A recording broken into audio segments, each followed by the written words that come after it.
Okay, today's topic is going to be about Snopes and Politi-fact. And the topic that we're looking at that kind of motivated me to get talking about this is another example that either Politi-fact or Snopes is not true. They are false. And my cousin was questioning about guns and stuff. She lives in Canada, so she thinks that we should need to get rid of all the guns. So I said something about, wasn't there something about the Nazis in Germany, and they were able to carry on the Holocaust. So here's this guy, hopefully you know who he is. It's Ben Carson. Republican Ben Carson has been criticized for suggesting that gun control enabled the rise of the Nazis and led to the extermination of 6 million Jews. Now, this is what I always thought, you know.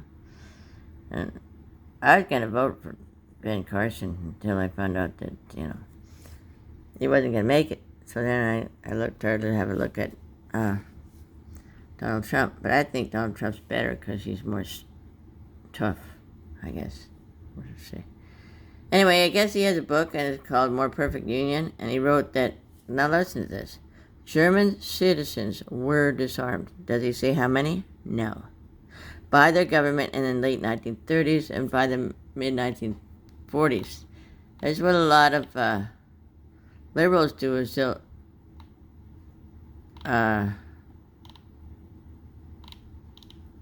they major on a minor, okay? So what they're saying is, it wasn't all of them, it was just the Jews. If you read in here, it says, some Jews had guns, but it also talks in there, and in between, okay, where it says it's false, suggests the question, you got the picture here, and that he's criticized by who? Not by Republicans, but by Democrats, right? And at the very end, it says, we rate this claim as false. Now, you got to read the stuff in between, and with a very discerning mind, okay? Because here, okay, look, it says, through a combination of removing guns and disseminating deceitful propaganda, the Nazis were able to carry out their, this is what Ben Carson said. Now, let's see what difference we have here. As the Nazi Party rose to power in Germany, it inherited a 1928 gun registration law that had replaced a total ban on gun ownership. So that's, but they found out that there wasn't, but this order was followed quite rarely, so that largely only newly bought weapons. So you see, the people that had their weapons buried them in the backyard or put them somewhere. Now, these people probably including Jewish people. When they came into power, the Nazis used whatever gun records they had to seize weapons from their enemies.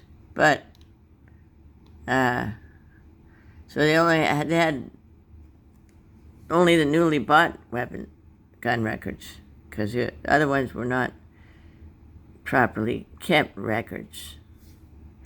In my records, I found many Jews who, well into their late 1930s, possessed guns, Ellebrod told us. That's probably because they buried it in the backyard. I would.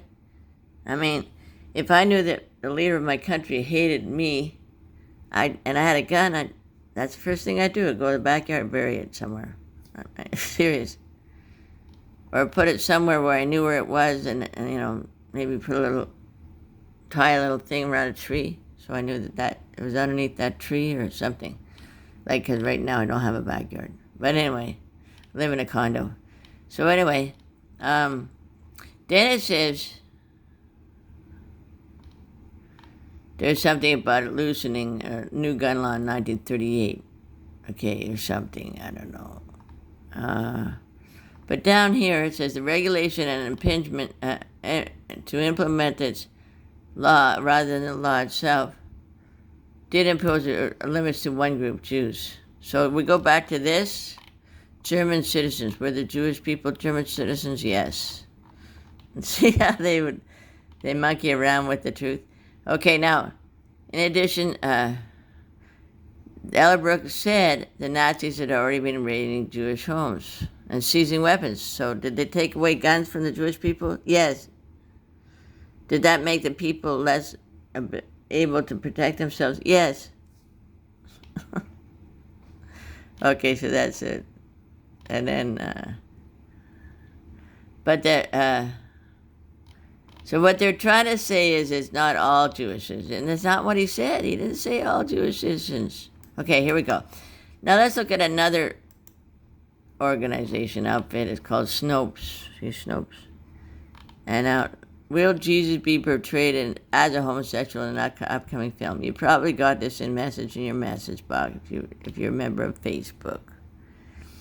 Okay, Jesus and his disciples are going to be portrayed as homosexual in a soon-to-be-released film. Now, the false word is right at the top, so most people don't go any further except for maybe Republicans. They're trying to prove that this Snopes article isn't true.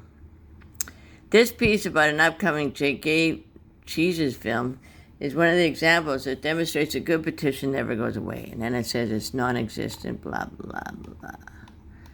But every word that comes thereafter proves it, that they're really doing this, okay? Now you got somebody that's saying Ann Landers.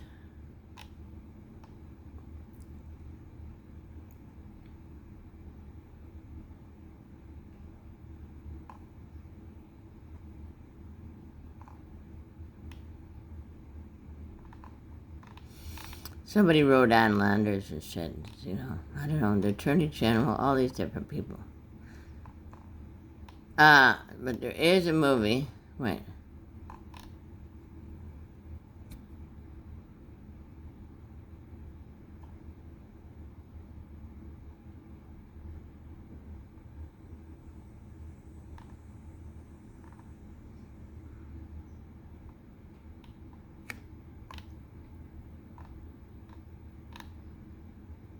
The non-existence of gay Jesus film did not stem from the ire of those who heard about it. Blasphemy, even the mere hint of it, is enough to mobilize good Christian soldiers everywhere. So, in Martin Scorsese's Last Temptation of Christ, reaped massive publicity because he says that he was tempted. That uproar wasn't over a gay Jesus, merely one who had questioned his fate and had a dream about a sexual relationship with Mary Magdalene. Well, yeah, Christians are going to get mad about that because it's first of all a lie, and second of all, it's blasphemy. Told you, not that hard to figure it out, A non-film version similar to the one described in the petition was produced in 1998. Non-film version means that it's a dramatic offering. It's a play. Began previews at the Manhattan Theater Club in New York. Now, imagine a lot of liberals would get all dutied up and go up to see the play about gay Jesus, because they don't believe in Jesus anyway. But a lot of Christians would be upset, Now, he was born in Texas, according to this Fleabag hotel with people having profane, violent sex in a room next door. Well, that's really good. And then the Manhattan Theater Club's announcement of the play of part season was greeted with bomb threats to burn the place to the ground if the production opened. In May of 1998, the theater announced it was pulling Corpus Christi from its lineup. Good. Now, so they had a film like that, okay, and then the Catholic League was upset and so on. Corpus Christi continues to play in various live theaters from time to time. It completed a 4-week engagement at London's Pleasance Theater in late 1999 and March 2001. It became the subject of a brouhaha at Florida Atlantic University Boca Raton when let's see if I get this whole thing in here. When several state lawmakers threatened to cut funding for FAU because of the theater department staged the play. It caused a lot of controversy, obviously, but why does it say false? They did have whatever they're talking about and petitions are going around. I might have said it was a movie and it was really a play. There was a play. And then they filmed it and they put it on TV. So you could watch it like a mini series, I think. I looked it up. Doesn't really have it here, but that's what happened. So, was the movie made? Yes. Is this incorrect where it says false? Yes. So I wrote them.